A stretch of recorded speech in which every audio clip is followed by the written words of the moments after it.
St. Petersburg, an architectural monument of breathtaking beauty, the most European of all Russian cities. It draws in people from every country on earth. It's a city with a unique history. My name is Domenico Trezzini. I'm an architect from Ticino. I'm going to give this city its appearance, but will its splendor last?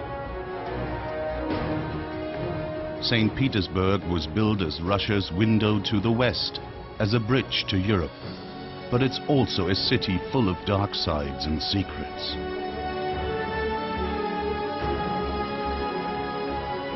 I'm Alexander Pushkin. I made the Russian language the language of poets. I helped the Russian soul express itself. I gave expression to love, but also to hate and despair. Tomorrow, I'm going to fight a duel. Death will be a release for me. The city has been the scene of massive revolutions, and it was renamed Petrograd and later Leningrad. In the Second World War, it went through its worst period. The Germans tried to starve the city. They pulled their noose around it even tighter. The Leningrad blockade lasted for almost 900 days. More than 1 million people starved or froze to death. My name is Tanya Savicheva.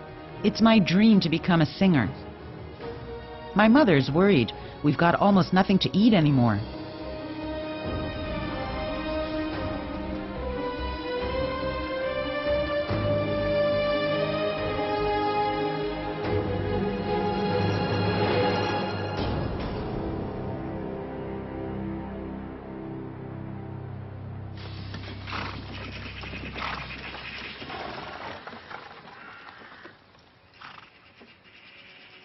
He could have become a legend of architecture and town planning, but the world has forgotten his name.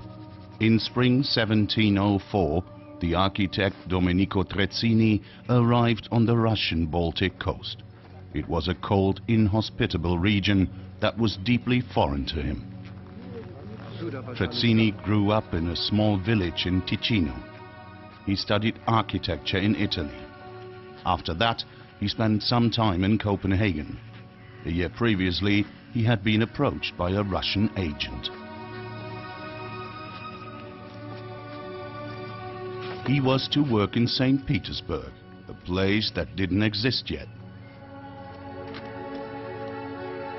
This was the destination of my long journey. No civilization far and wide. The large fortress I was told about is nothing but a collection of dirty military tents in a marshy wilderness. Is there a worse place to build a city?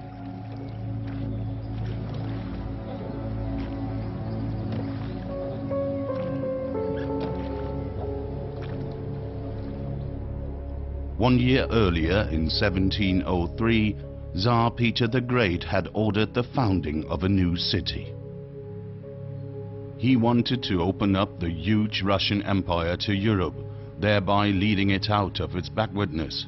He planned to place Russia's window to the west at the spot where the Neva River flows into the Gulf of Finland. A city from nothing, it was to be built on wasteland, on ground covered in forests and marshes. His city, magnificent, monumental, unique.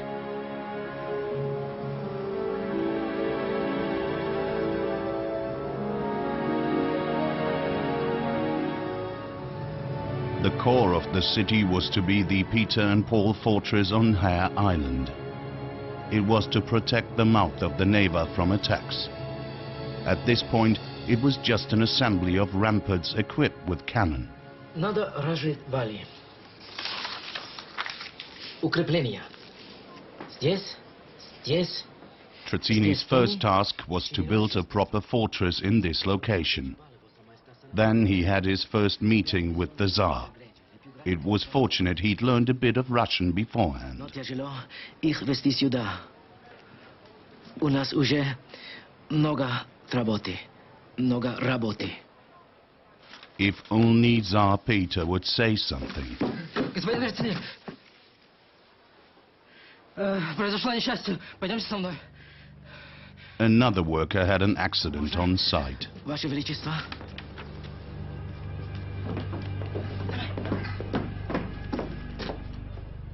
Nothing was more dangerous in Russia in those years than working on a building site in St. Petersburg.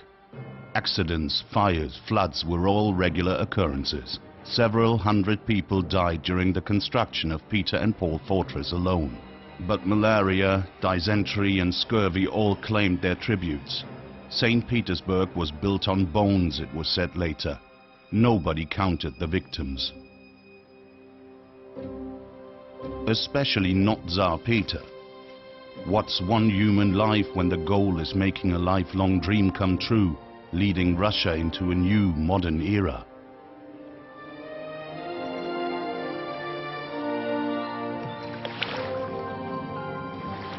Domenico Trezzini's discipline and hard work quickly allowed him to rise in the Tsar's favor.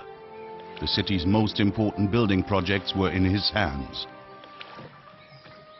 He was the man who gave St. Petersburg its first face.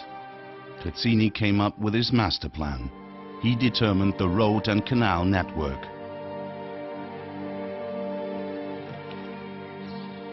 A city of stone. That was something completely new for Russia with its many timber houses. I can hardly believe it myself that this place was marsh and forest just a few years ago. What a unique opportunity to build a new city. St. Petersburg was to be the new capital of the Russian Empire. Trezzini produced countless plans for gardens and palaces, bridges and parks. Will coming generations also appreciate my city? His masterpiece is now one of St. Petersburg's landmarks, the Peter and Paul Cathedral, right in the middle of the fortress on Hare Island. It's still an attraction to countless tourists today. It was built in the early Baroque Dutch style that characterized the Tsar's new residence in the first decades.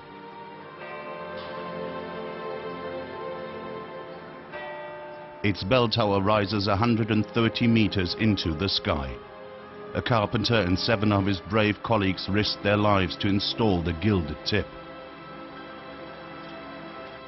Trezzini constantly wrote letters to the head of the building office. He was worried about his workers. The number of accidents was increasing. The sick often received no medical treatment. A few days earlier, 20 carpenters had gone on strike because they hadn't been paid. They weren't even able to buy shoes to work. How about him? Was his work appreciated? Some of his colleagues were paid far more than he was, even though they only worked half as much. That was reason enough to write a letter directly to Tsar Peter.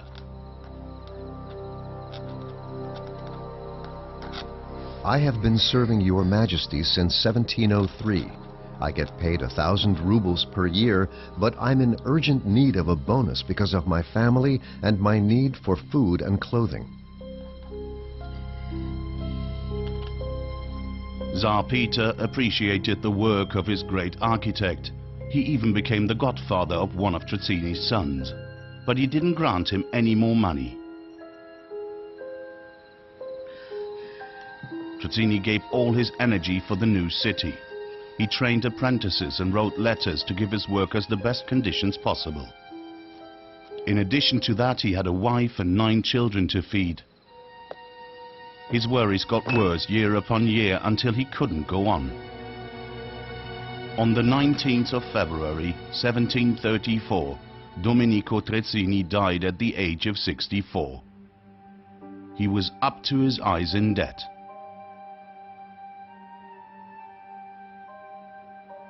Today he's all but forgotten. What remains is the city that he fashioned, St. Petersburg.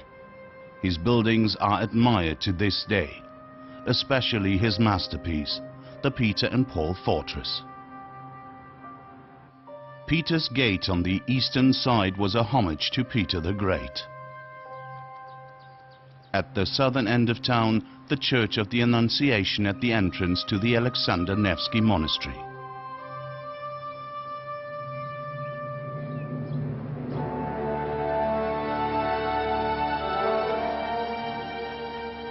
But his star shines all the brighter. Peter the Great, the founder and eponym of St. Petersburg.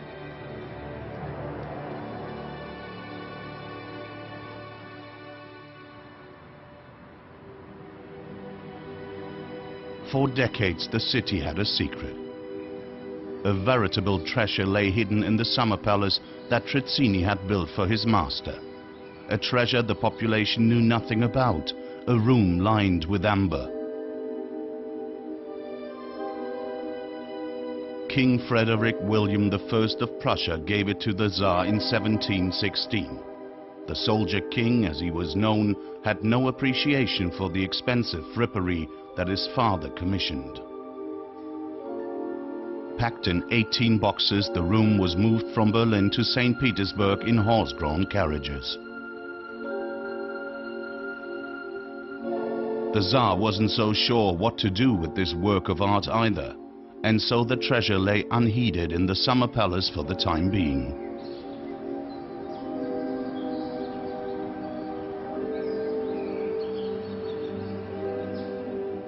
It wasn't until many years later that the amber room was completed and given its place in the Catherine Palace in Tsarskoye Selo, the Tsar's summer residence just outside of the city.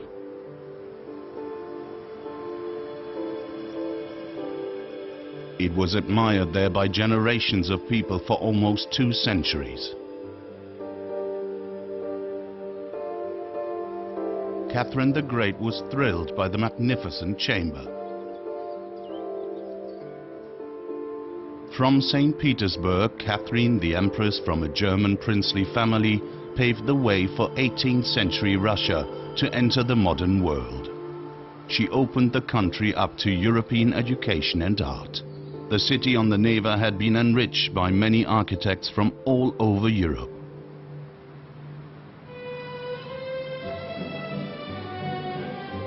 "100 years later, St. Petersburg had long since become the heart of Russia's social life.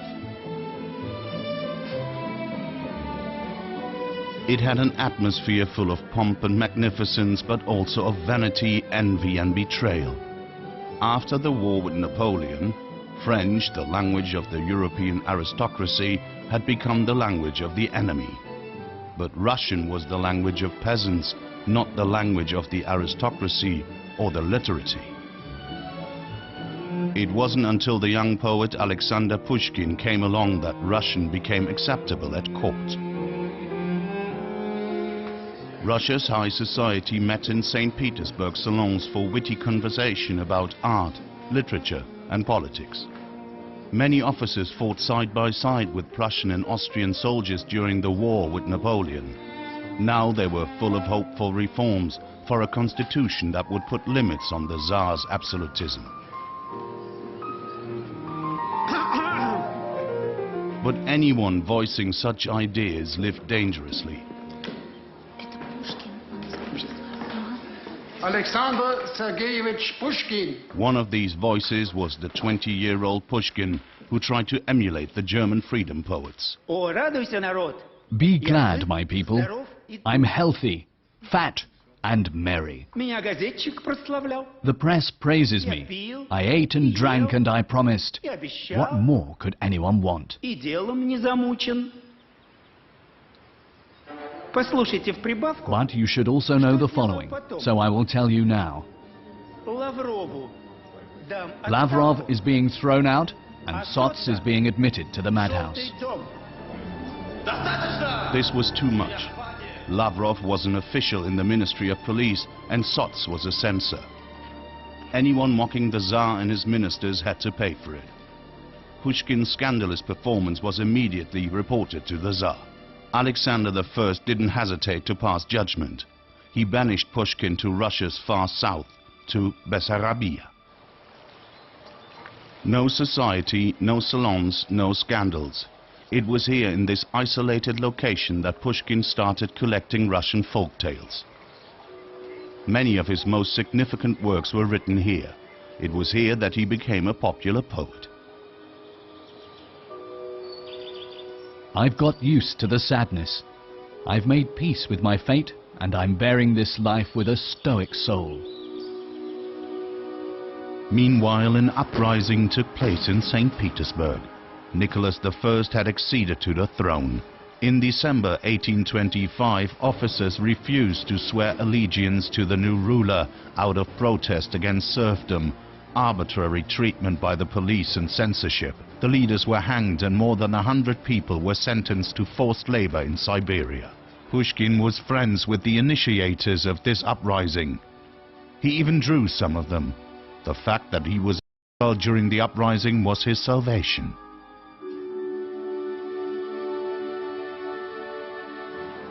One year later, Pushkin was allowed to return to St. Petersburg.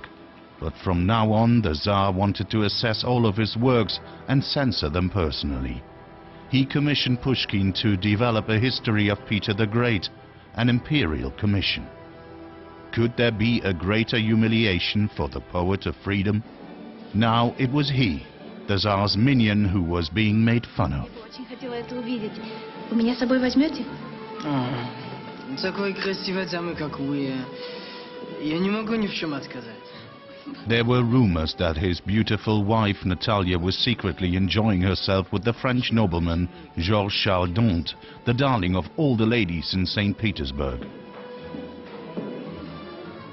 Wicked tongues even claimed that the Tsar himself had his eye on the young woman.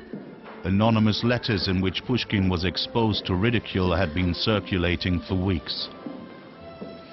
St. Petersburg society was reveling in spitefulness. Pushkin confronted Baron d'Ont several times, but he admitted nothing.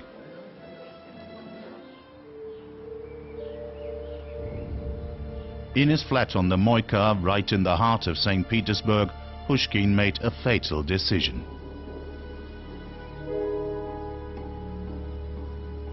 He couldn't bear being the target of ridicule at court and an aristocratic society any longer.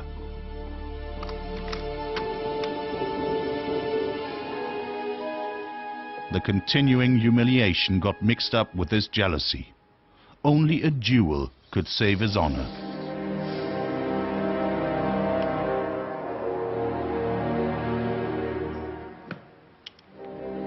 He confessed to a friend that he sought death.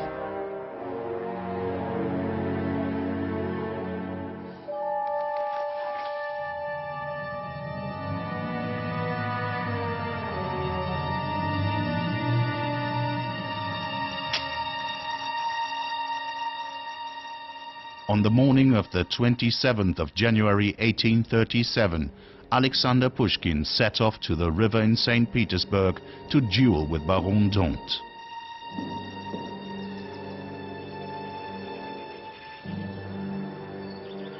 "The bloodier, the better," he wrote. He had made the following comment in a poem a year earlier. No, I won't die fully, as the story goes.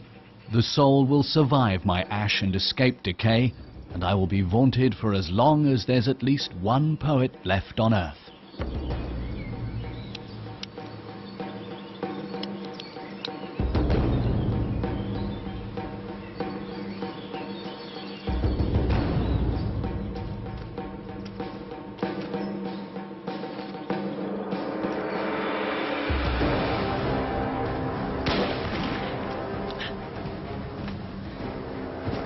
Baron d'Ont was only slightly injured, but Pushkin was badly hurt.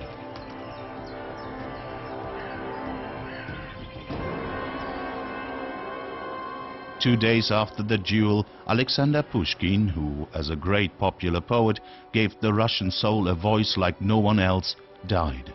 He was only 37. His friend Alexander Turgenev cut off one of his curls to give posterity something to remember him by.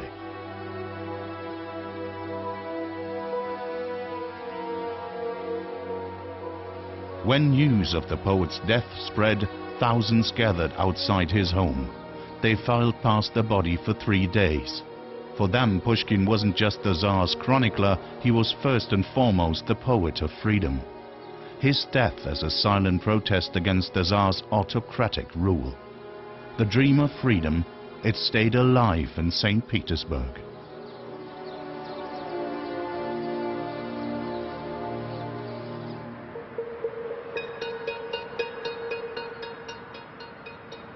St. Petersburg. For 2 centuries, the city wasn't just the center of court and social life. It was also here that the dark side of power was concentrated. A place that embodies all of this is house number 16 on the Fontanka. For decades it was the seat of the political police. Countless confidential letters by informers were assessed here. It was here that decisions were made about banishment and forced labor. There's no monument or plaque commemorating the victims of the Tsar's secret police. 16 Fontanka is a forgotten place. Despite the arbitrariness and violence, the age of the Tsars was coming to an end. Revolution broke out in the middle of the First World War. In February 1917, Nicholas II was forced to abdicate. Tsars had ruled Russia for almost 400 years. All that was over now. A provisional government took power in the city, which was now called Petrograd, because Petersburg sounded too German. The Winter Palace, formerly the Tsar's residence, now became the seat of the provisional government. But the dream of freedom remained unfulfilled. The new government wasn't able to get the situation under control either. The huge country seemed ungovernable. Meanwhile, a small, squat man was traveling on the express train from Helsinki to Petrograd. He was coming from Zurich and had only one goal: to get to Russia as quickly as possible. His name was Vladimir Ilyich Ulyanov, better known as Lenin. He was nervous. Russia was the opportunity of a lifetime for him. One of his companions commented shortly before they set off, "Either we're ministers in 6 months' time, or we'll have been hanged." What hardly anyone knew was that the train journey had the approval and active support of the German government. Lenin traveled through Germany with diplomatic status. His train carriage was considered extraterritorial. The German goal was for Lenin to proclaim revolution in Russia. This, they thought, would sap the country's will to continue the war with Germany. After a detour via Sweden and Finland, Lenin arrived at the Finland station in Petrograd shortly before midnight on the 3rd of April 1917. The original train can still be seen there today. He didn't waste any time making sure those knew who had returned home. He proclaimed the revolution that same night on the square in front of the station. The dream of communism, the dream of a just world. The factories were to belong to the workers and the soil to the farmers. Just like Peter the Great, Lenin wanted to modernize the country.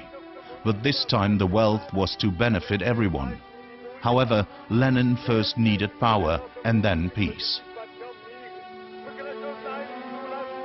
One day after his arrival, the head of the German military intelligence service in Petrograd sent a message to Berlin. Lenin's arrival in Russia successful. He is working as desired. The German General Staff didn't just organize the journey. For years it had been giving money to Lenin's party, the Bolsheviks. The German-Russian money trail ended in an inconspicuous flat in Petrograd's Baskov Street. This is where the money was laundered. The flat was home to the Polish lawyer Mieczysław Kozłowski. He channeled the millions from Germany straight into the Bolsheviks' kitty. The Bolsheviks were thereby able to build a powerful party and fund the printing of their newspaper, Pravda. After just a few months, total circulation had risen to more than 3 million. Money was never a problem for the Bolsheviks.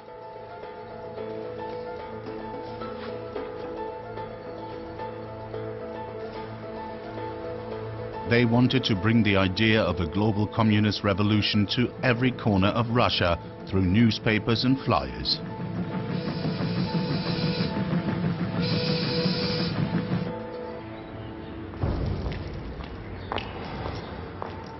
But then the Russian Secret Service struck. Early July 1917, a money courier was on her way to the secret meeting place in Baskov Street to deliver the latest funds from Berlin.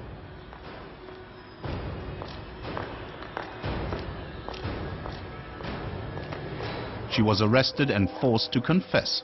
Lenin was warned at the last moment. By the next day there were flyers with the sensational story all over the city. Lenin, a spy? Lenin had to go into hiding.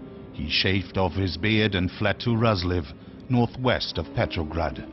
He spent the next 3 months living there under a false name, pretending to be helping with the harvest in order to avoid attention.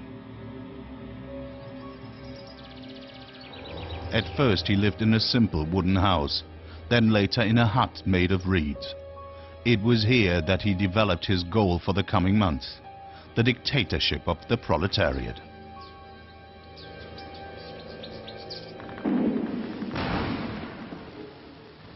In mid-October 1917, Lenin secretly returned to Petrograd. On the 25th of October, the Bolsheviks struck. Police stations, train stations, the post office, the state bank, the electricity works, all of the city's strategically important locations were occupied. There are only staged images of this day, ideologically inflated ones. We can only imagine what the October Revolution actually looked like. It was already clear the next morning that the seizure of power had been successful.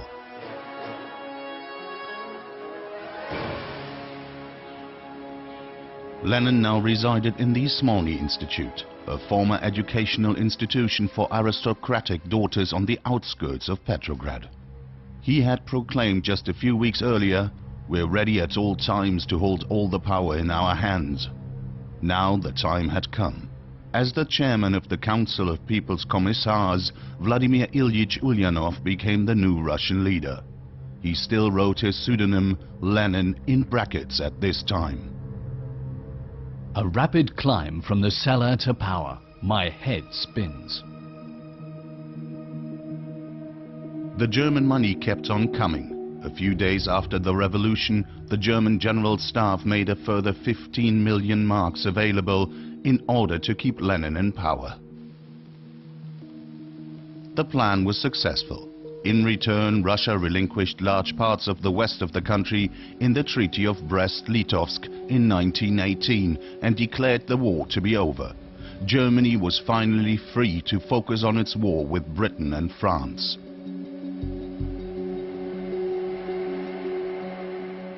The files about these top-secret activities disappeared in the archives for decades. Neither the Bolsheviks nor the German General Staff were interested in letting the world know who funded the October Revolution.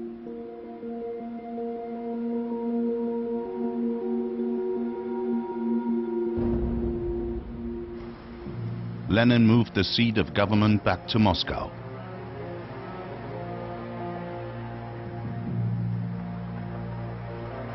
Now he turned his attention to his enemies within the country. After the Tsarist secret police came Red Terror. A document kept under lock and key for decades. Comrades, we need to set an example. At least 100 known kulaks, wealthy individuals and leeches need to be hanged. Do this in such a way that even people hundreds of kilometers away see this and tremble. Lenin. Those who didn't agree with Lenin were silenced. Freedom remained a dream. What about Petrograd? Monuments in Lenin's honor were erected in the city on the Neva. It wasn't to be seen as the city of Peter the Great anymore, but as the cradle of the great proletarian October Revolution, Leningrad.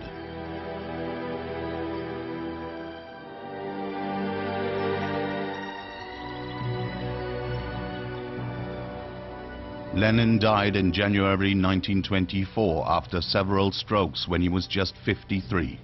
He was hardly able to walk or talk during the last few months of his life. His legacy was supposed to be the promise of paradise on earth, but in truth it was a totalitarian state. His final resting place wasn't in Leningrad, the city that got his name, but in Moscow, the original capital of the Tsars.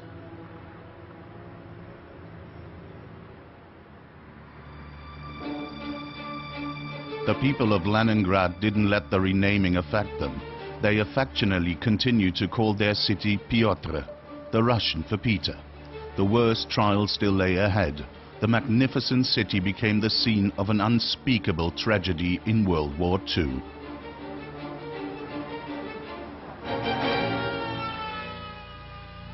The 8th of September 1941. The German attack of the Soviet Union had begun a few weeks earlier. Now Hitler's army was outside of the city. Leningrad was surrounded and bombed. More than 6,000 incendiary bombs fell on the first day alone. Entire neighborhoods were destroyed in the mass bombing over the next few days. But Leningrad wasn't taken. The Germans wanted to starve the city before destroying it completely.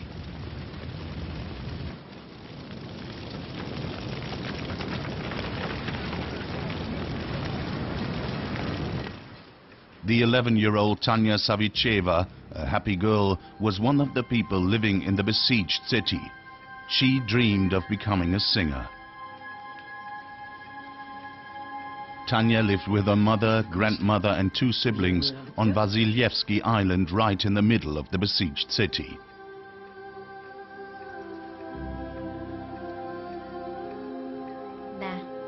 Her sister Nina and her brother Misha had been missing for weeks.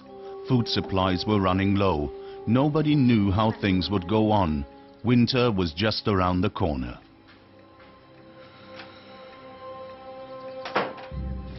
Those who could store up food did so. The city braced itself for a terrible winter.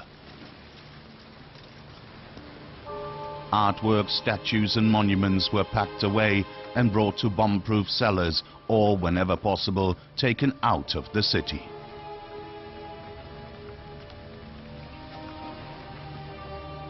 Then the first frost came. Tanya had been given a small notebook by her mother. It had belonged to her sister Nina, who may have been out there in the Russian winter, thinking of her.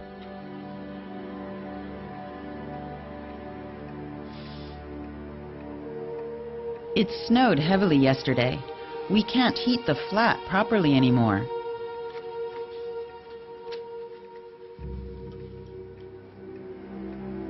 The first diary entry. Shenya died on the 28th of December 1941 at 12:30.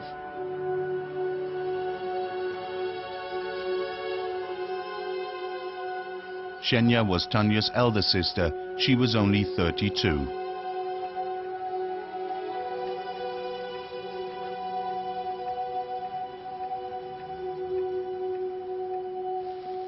Every morning she had walked 7 kilometers to the munitions factory to make shells. Then the way back, another 7 kilometers. On the 28th of December, her body couldn't cope with the strain anymore. Что, опять этот хлебный суп? Да, извини. Only Tanya's mother, her grandmother and her 24-year-old brother Leonid were still alive.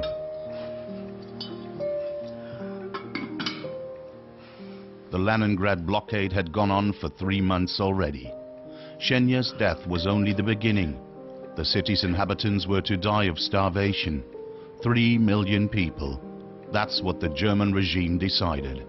By December 1941, more than 50,000 residents of Leningrad had died.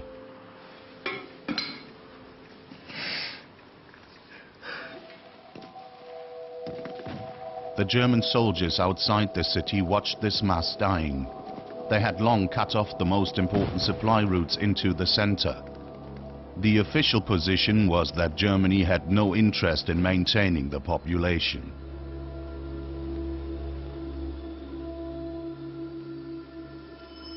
Leningrad was starving. The official ration was 125 grams of bread a day. Ration cards went into circulation in December, but this wasn't enough food to be full.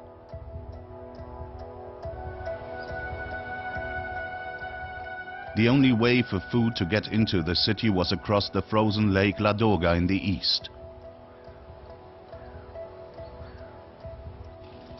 The Road of Life, as it was called, was the last hope for the people of Leningrad. But the transports weren't enough to feed everyone. Vehicles fell through the ice when the weather warmed. No family was spared. Tanya commented at the end of January, Grandmother died on the 25th of January 1942 at 3 o'clock in the afternoon. 2 days after Tanya's 12th birthday. Leningrad, formerly the proud city of Petersburg, was slowly and pitifully breathing its last. The supply chain had collapsed. Those who had the strength to help themselves and others got what they needed to survive by whatever means possible.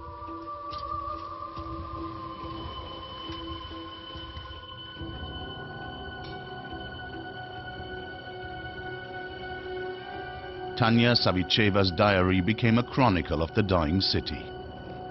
Leagă died on the 17th of March 1942 at 5 in the morning.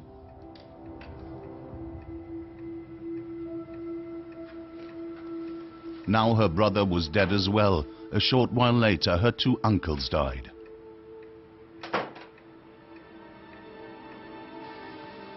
The city had no strength left to take care of the dead.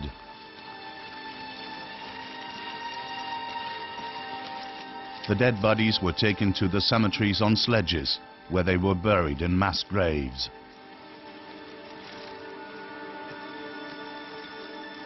On some days, up to 3,000 people died.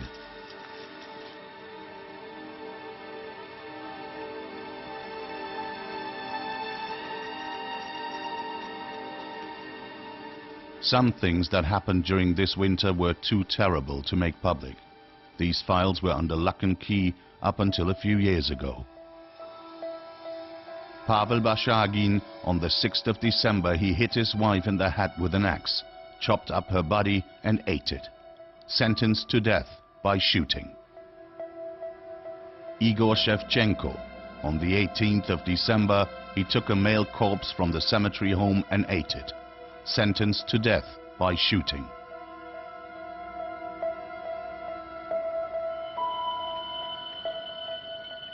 Soon all that was left to eat was soup out of scrap bread, soaked wallpaper and wheat paste. A ty, mama? Yes, Tanya. Tanya's mother always gave her 5 spoonfuls more than she gave herself.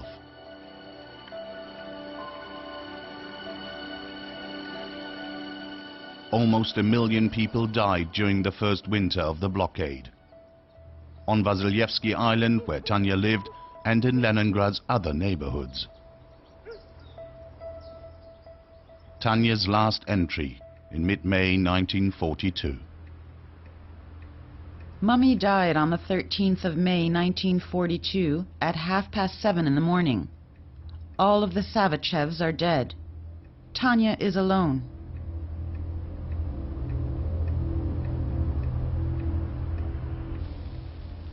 Tanya was found in her flat in August 1942. Together with 140 other children, she was evacuated from Leningrad. She spent 2 years in various orphanages and hospitals. Leningrad survived. On the 27th of January 1944, the terror came to an end. The Red Army broke through the German defensive lines. Around 800,000 people cheered the end of the blockade after 2.5 years.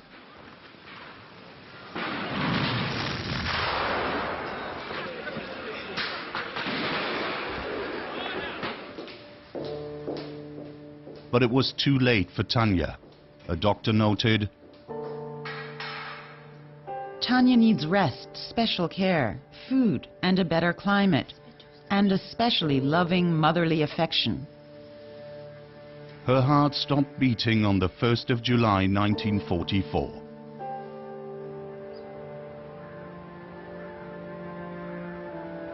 Her diary has found a new home on the road of life that runs from Lake Ladoga into the city. 8 tales contain the story of how one Leningrad family was wiped out in the war.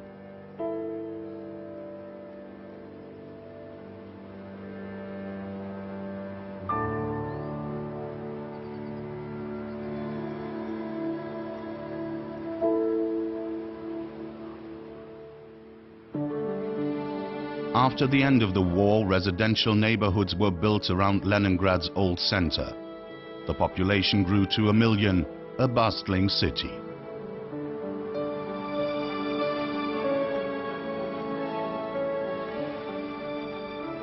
After the dissolution of the Soviet Union, the city went back to its old name of St. Petersburg.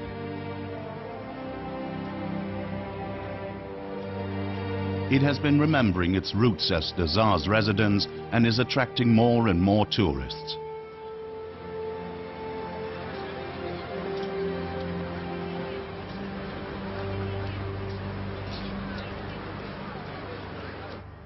A German gesture of reconciliation took place in Catherine Palace in Sakskoye Selo.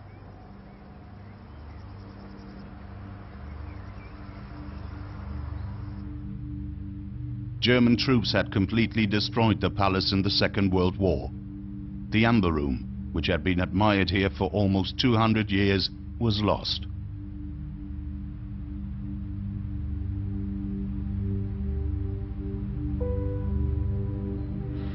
Restorers started working on recreating the 8th wonder of the world as it is known.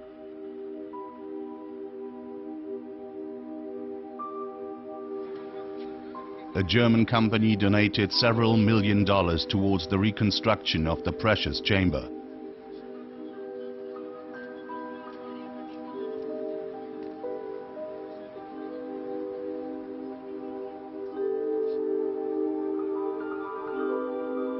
On the 31st of May 2003, it was handed over to the public in a ceremonial act.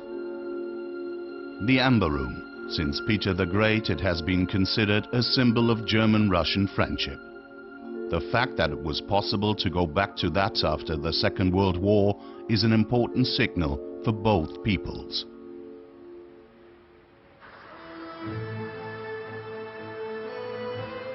Today, St. Petersburg has regained its old splendor.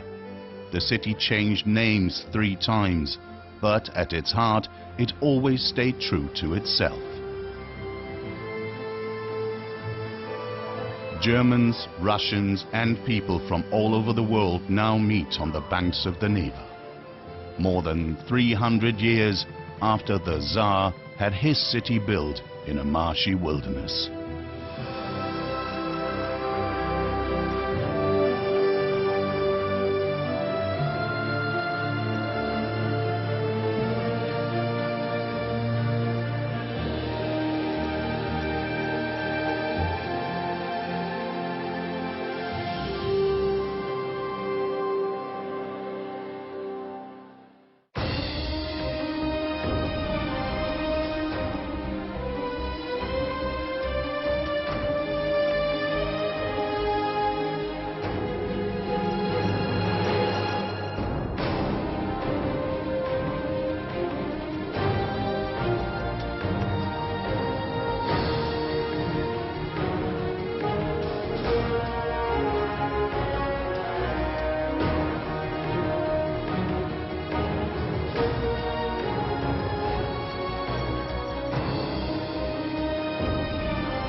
Secret archaeological sites, filmed for the first time, reveal the history of a modern superpower. A 3-part series, China.